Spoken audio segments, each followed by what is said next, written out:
Hey everyone, this is Philip Sufukwe. Just wanted to produce a quick video concerning the gas prices that are here. Um, this is March 21st, 2022, so gas prices are going down a little bit more. And I just wanted to have like a discussion, I guess you could say politically, about this whole situation and like what we as people should be thinking concerning the decisions that are being made that are affecting our daily lives. I'm just a person. I'm just a person that is, being affected by this just like everyone else is. And so I think everyone has a voice in this issue, and to see and to discuss really what's really going on in terms of our world in general. As we speak, not only gas prices up, we have the Russia-Ukraine war that's going on. And then we also have COVID is trying to make people are trying to make COVID relevant again. And there's just all of these very interesting moments in our history where we're coming to this turning point where as a society we're going to decide what direction are we going to move in. Are we going to move into the direction where we're going to continue to think for ourselves as individuals, as people, or are we going to move into the direction where people will continue to think for us and we have to make and we have to just follow blindly what they tell us to believe and what they tell us to say?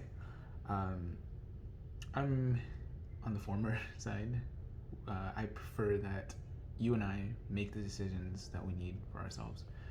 For example, with these gas prices are hovering around $4 right now. They were really high past few week or so, but now they're slowly coming down. But one of the things that I found interesting is a lot of people were saying that the cause of these gas prices is not directly related to the Keystone pipeline.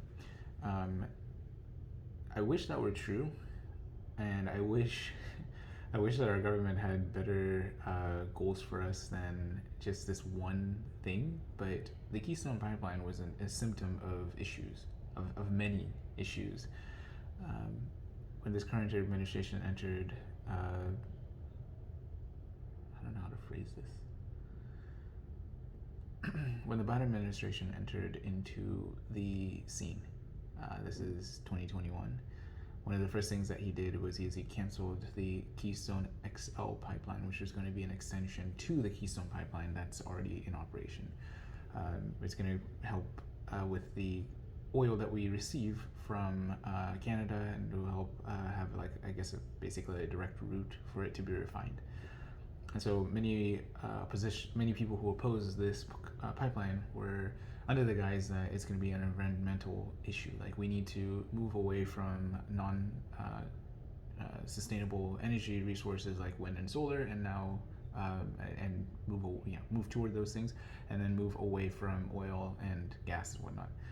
The problem with that is all of these goals are lofty because the technology, and I'm a person that loves technology. I love science and all that jazz, but we actually witnessed the failure of these technologies last winter, actually. Not this 2021 winter, but end of December 2021 winter. What I'm talking about in the beginning. It was very interesting because in Texas, which I think is they have a high yield when it comes to these sustainable energy resources, wind and solar and whatnot.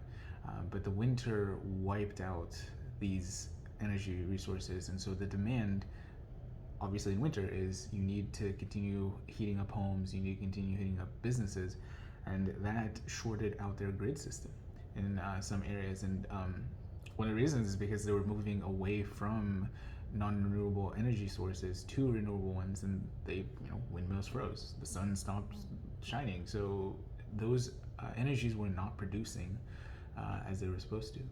And it's very interesting because there were two conversations that were happening back then, right? One, they were saying, okay, this is why we need to move and fund these sustainable energy initiatives, right, with climate change and whatnot. The other camp was like, see, these things do not work, so why are we using them in the first place? I believe the answer lies somewhere in the middle. God does say that He's going to judge the inhabitants of the earth who destroyed the earth, right? So if you're doing things that are not in line with keeping this earth moving forward in a sustainable direction, God will hold us accountable for that, right? He will hold you accountable for that. Whatever that looks like, I'm not saying that you have to sit here and go recycle every single bit of thing, that comes into your home, every single bit of plastic or metal, whatever. But there are things that we can do as on an individual basis level, and then also in a citywide level, and then a national level that will actually do good in impacting this world. One is investing in these sustainable energy resources, but the problem that we're having now is it's always all or nothing when it comes to these things. It's we need to get off gas right now, and then we need to move into these sustainable energy resources. But the Keystone XL pipeline, I think it was a little bit more nefarious than that, because the people that were actually opposing it were so-called environmentalists, right? And the government was moving along with their narratives. Now we're 2022. We need gas. There's the war in Ukraine that Russia has waged, and the gas prices here are pretty dire. But in Russia, they're actually low. I actually watched a video of a man who was driving around. Russian gas prices were pretty stable. Like, they base everything in liters, and he was converting things into gallons, and it was $1, $5, or not. No, I'm sorry, not even $5. Like $1, $2. It's what we dreamed about, years ago, and then also definitely with President Trump's administration, where we're seeing really good gas prices. So the Keystone Pipeline was canceled on the first day that the Biden administration entered into office. And so fast forward to now, it's just basically 1 year, but the pipeline, its construction was underway. Like, the extension was underway during the Trump administration. So who knows how far they would have been able to get in terms of finishing up the pipeline. In America, we make things pretty quickly, right? Because everything's on a time crunch. Things cost money. If you work in the construction business, you understand that. Like, you have to stick to budget, because if you don't stick to budget, then you get charged over. So I personally believe that that pipeline would have been constructed relatively quickly. But even if it wasn't, the idea that was being shared in that moment was this: we as Americans need to figure out ways of gathering energy for our own personal needs, but instead of doing it locally, we're actually going to try and outsource and purchase it from the nations around us, which is one of the saddest not realizations, because we haven't realized it, right? It's one of the saddest directions, because what we realized from the coronavirus pandemic was we cannot rely heavily on other nations for critical resources. So that may be oil, that may be protective gear, that may be food, even, like foods that we ourselves can grow. Because as it stands, if someone decides to sanction us, then we have to figure out how to develop those same things, because a lot of the things, like wheat, for example, we use wheat in a lot of things, right? It could be bread. We have different foods that require it, and so if your supply of wheat is being interrupted, if anything is being interrupted that you normally get from outside, then it will hurt. And it's not just that one thing, right? Because it's typically becomes like a myriad of things that ends up suffering, and we in turn end up suffering. And so all that to say, like, the Biden administration should not have cut the Keystone pipeline. We should have continued this America First approach, especially when the pandemic was still underway. But at the same time, I think it's more nefarious than that. I believe with just observing what is happening and observing the lack of desire to actually build American industry and to reward those who are actually building it. I feel like there is an active attempt, there's an active attempt to undermine America in general.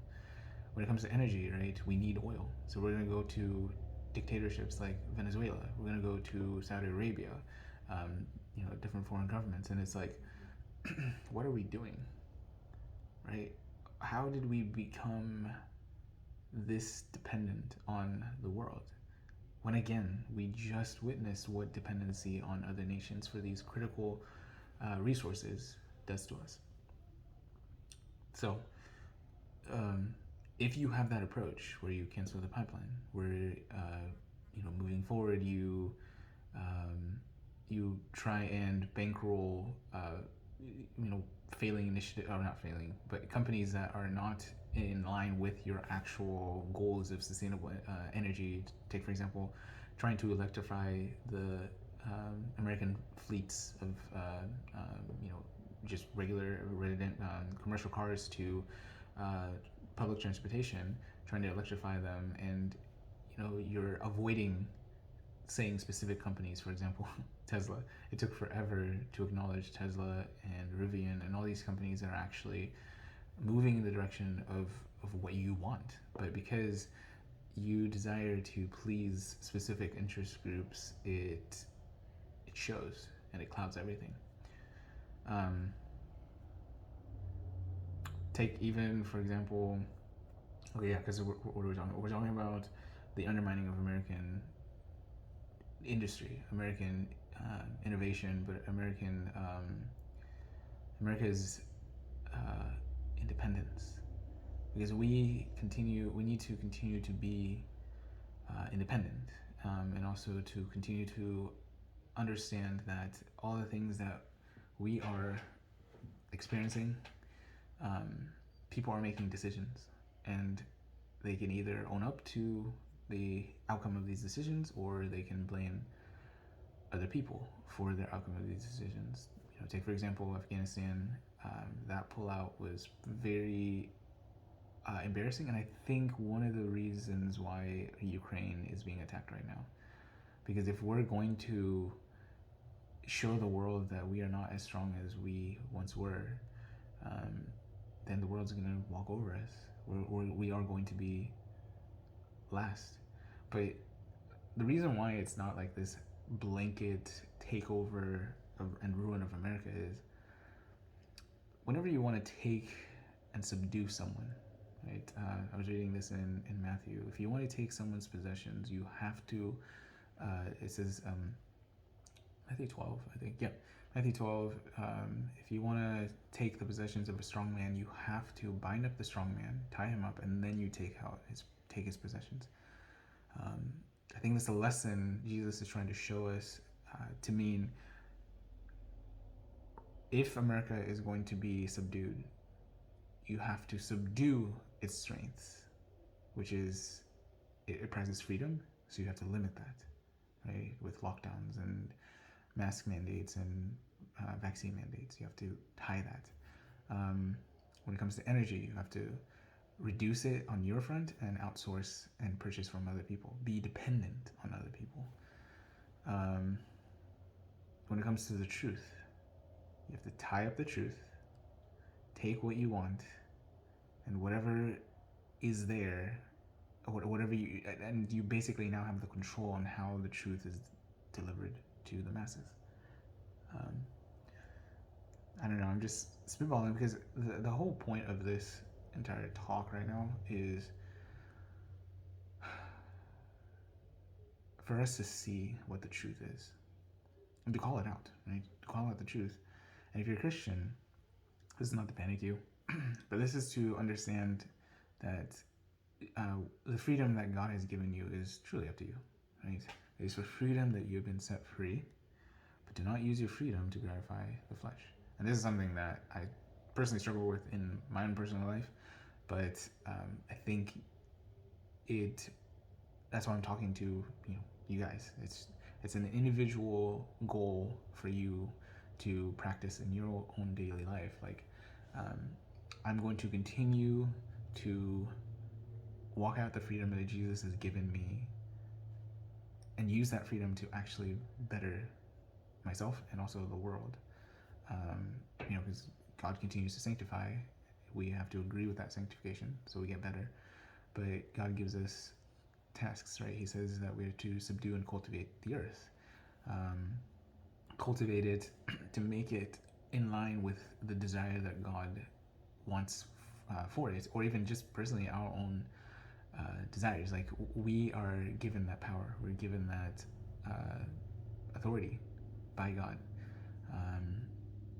And so if we are advocating that authority, and people in authority are advocating that authority to other people, we need to take notice and we need to do everything in our power to stop that from happening, because once it's done, it truly is done. Because trying to, you can imagine you build Legos as a child, you build Legos, and those Legos are set up the way that you wanted. It may not be according to the box, but it is according to what you desire.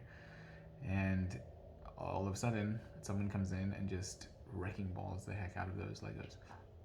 And so it's easier, as you know, to tear down than it is to rebuild, and it is to build in general, honestly. So ultimately, that is the point of this.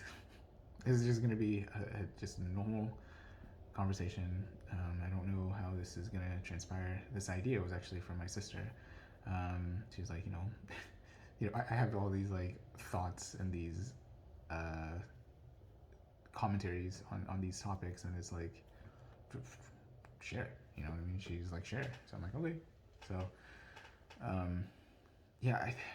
it's just interesting, and I'm praying that we as Christians really begin to understand what our call is in this world. Romans 8 tells us that earth is groaning and is waiting for the sons of God to be revealed. And once we are revealed, once we understand who we are in Christ, and trust me, I'm not like there, but I know that things truly do change. Your environment does change when someone is walking in authority. Just things just seem to line up, or they're forced to line up the way that they're supposed to, right? So, for example, a garden may have weeds and just terrible soil, but it takes us, or a gardener, come in, clean out the weeds, replace the soil if they have to, and plant whatever is desired to grow. And with tenderness and care, that thing will grow, whatever we've planted. So same deal with all of this. We are to assess the situations, and I think the strongest power that we as people have in general is, here in America specifically, is voting. So when you vote, you have that in your mind. What am I voting for? And what is the outcome ultimately going to be? Hopefully you guys find this encouraging. If you want to have more conversation, comment section below.